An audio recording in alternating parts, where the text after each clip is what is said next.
Claramente, Júlio estava perturbado. Não sei ao certo o que aconteceu lá, mas seu estado mental não era nada bom.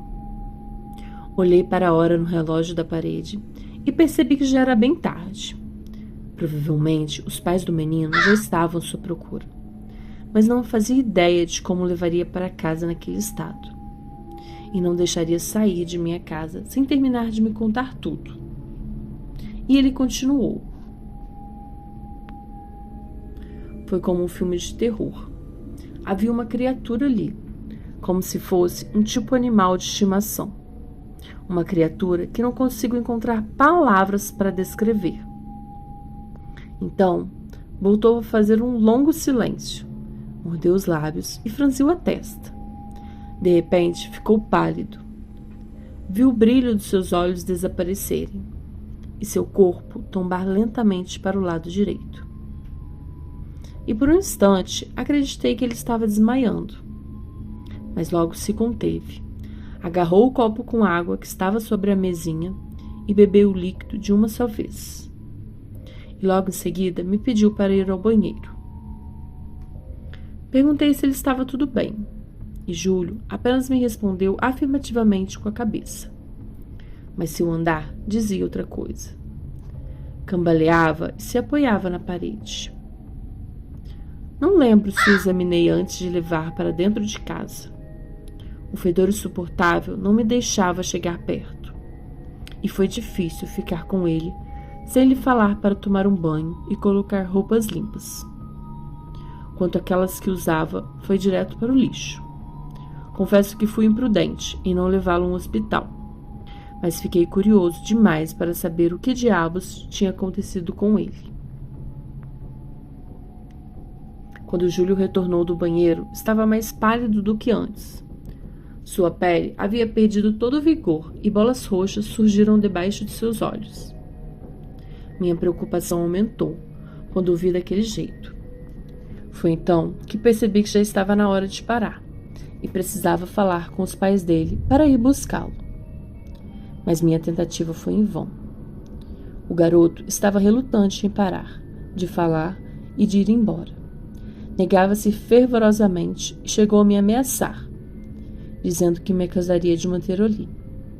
Ou seja, aqui, mesmo naquele estado, estava bem lúcido para continuar com sua história. E ele continuou. Sei que estou me demorando, mas quando ouço as palavras saírem de minha boca, parece que estou esquecendo de algo. Entende? Isso me deixa frustrado. Não quero parecer louco. Tentarei ser breve. Como falei o que meus olhos viram, parecia ter surgido de um pesadelo, desses que a gente costuma ter depois de assistir os filmes do Fred Krueger. Aquela coisa era horrenda, má, e parecia com fome. Tive que deixar meu celular para trás, pois se tivesse insistido, talvez não estivesse ali. E sei que deve estar curioso com o que vi. Mas você vai acreditar em mim? Apenas respondi com a cabeça, tentando conter minha curiosidade, que só aumentava. Afinal, ele teve a coragem que eu nunca tive, morando aqui há mais de 10 anos. Então ele continuou. Poderia ser um lobisomem ou um zumbi, não tenho certeza. Era difícil dizer. A pele grudada ao corpo peludo. Parecia bem desidratada. Os olhos eram 2 bolas vermelhas de puro ódio.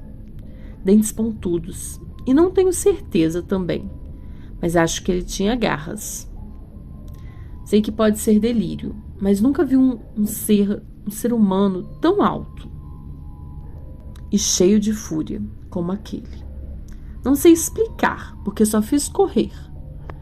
Mas para o meu desespero, fui pego por aquele velho, que me fez ficar aterrorizado. Ele gargalhava e babava como um animal. Ainda sinto o bafo dele impregnado no meu nariz e segurando forte os meus braços. Disse que fazia muito tempo que aguardavam por uma boa refeição. Os dentes podres e os respingos de cuspe que acertavam meu rosto me deixavam enjoado.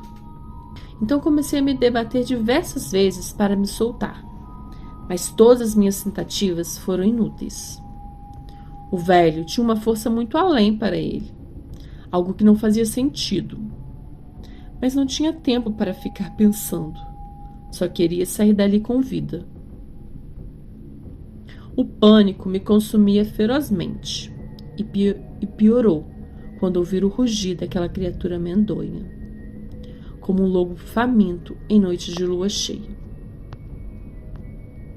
E quanto mais o rugir ficava alto, crianças saíam de suas casas, todas vestidas em uma espécie de túnicas brancas. Pude perceber que todas eram careca, extremamente magras. Andavam com dificuldade, como se não tivessem condições para se manter em pé. Algumas carregavam caixas, acho que eram de sapato. E quando me olharam, elas sorriam, de uma maneira tão sombria. Então vieram em minha frente, como se a criatura que ainda rugia tivessem ordenado-as. E ao se aproximarem, vi que cada uma delas tinha um tipo de deformação, como se estivessem sacrificando partes de seus pequenos corpos, pois pude ver o sangue escorrendo em seus braços, bocas, pés, bochecha, manchando a brancura de suas roupas. Então percebi que o que tinha dentro daquela caixa eram partes suas. Eu gritei e fiquei furioso, por saber que não estava tão longe da entrada da vila. Podia ouvir o barulho dos carros passando na avenida. Mas por mais que eu gritasse, ninguém me ouvia. Era como se aquilo que estava vivendo fosse invisível. E cheguei a imaginar que talvez aquele lugar fosse um portal para o Sete Além. Sei lá. O velho continuou me apertando. Já não sentia mais o chão sobre os meus pés. Acredito que estava desmaiando, pois por alguns segundos, quando ficamos cercados por aquelas crianças deformadas, tudo ficou escuro e senti muito dor por todo o meu corpo e um imenso calor. Mas quando recobrei a consciência e achei que seria o meu fim, senti algo dentro do bolso da minha calça. Eram as chaves de casa. Então, por instinto, mergulhei minha mão direita no bolso e as agarrei com força entre os meus dedos, certo de que era a única coisa que tinha para me defender naquele momento. Tinha que ser rápido.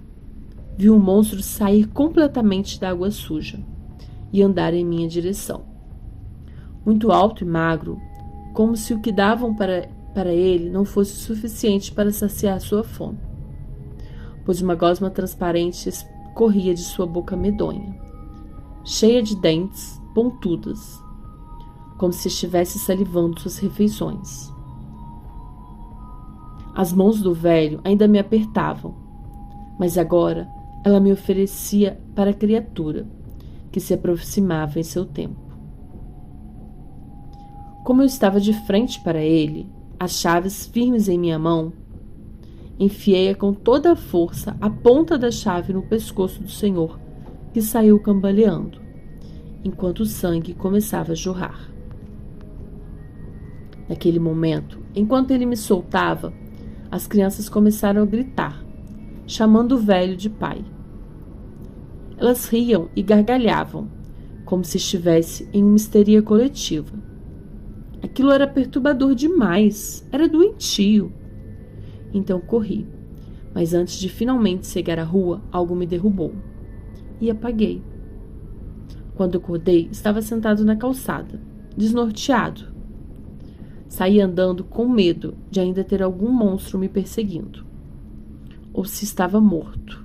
Mas aí, você me trouxe para cá.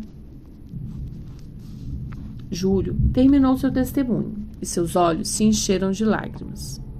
Observei calado por um instante, repassando cada palavra que acabara de ouvir, tentando ter a mente aberta e ver algum sinal de realidade naquela história. Não queria desacreditá-lo, pois o seu estado mental precisava de cuidados. Então me levantei, deixei o celular continuar gravando sobre a mesa e fui até ele. Mas assim que cheguei mais perto, percebi que pingos de sangue surgiram no chão do meu apartamento. Júlio sangrava. Quando disse isso, o rapaz simplesmente deu de ombros. Olhou para o pequeno ferimento em sua perna e sorriu.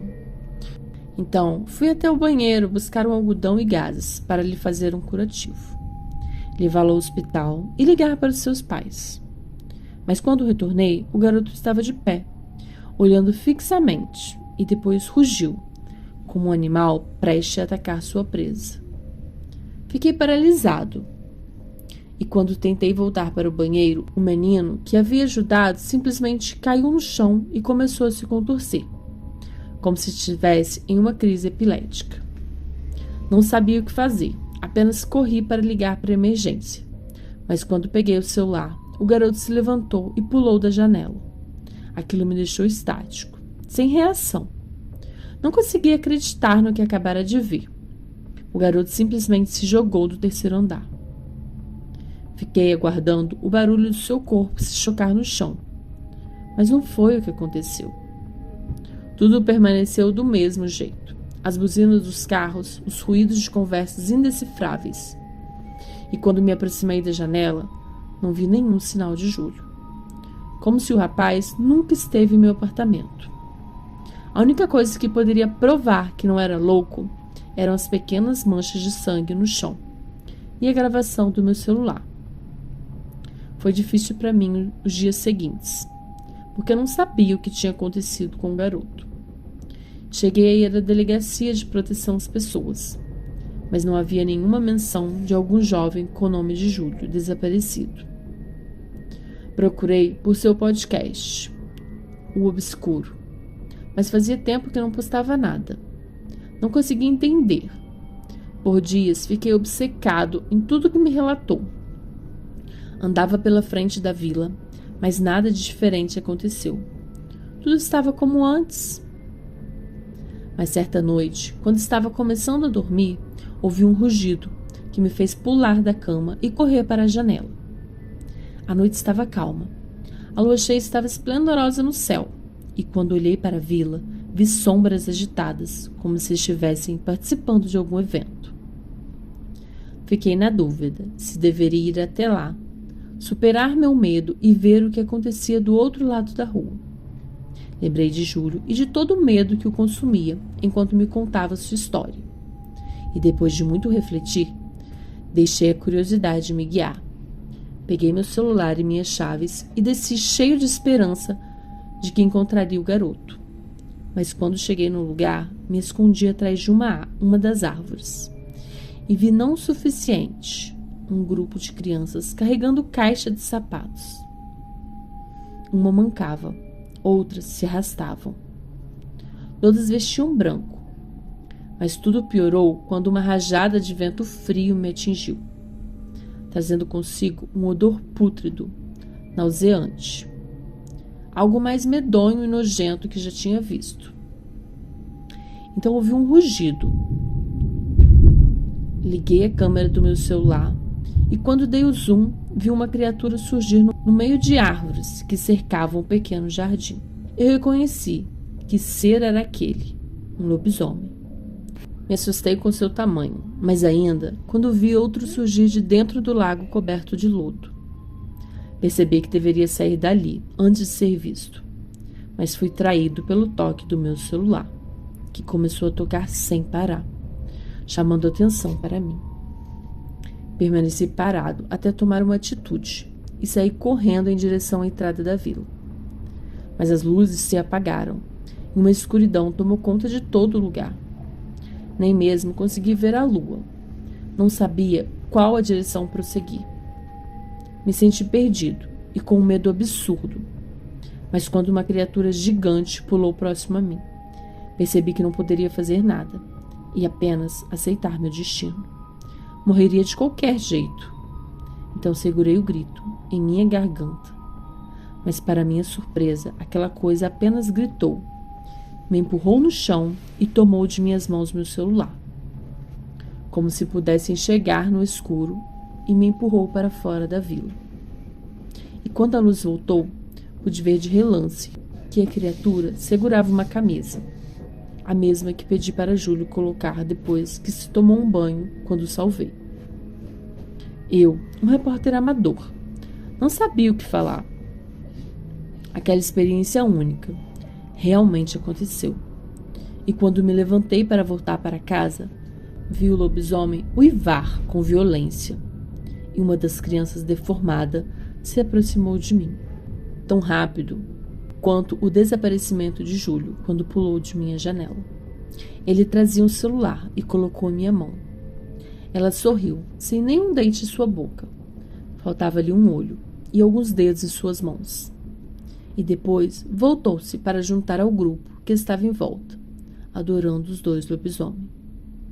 Bem, aqui estou. Me chamo Vinícius Maia e sou o novo dono do podcast, O Obscuro. Seja muito bem-vindo. Sente-se, ouça, pois eu não acredito em assombração. Mas em lobisomem? Sim. Afinal, sou vizinho de 2. E esse relato é baseado em uma história verídica, ocorrida no bairro de Cambuci, aqui em São Paulo. É a prova de que devemos tomar muito cuidado àquilo que é invisível aos olhos. A criatura de Cambuci aguardam por todos nós.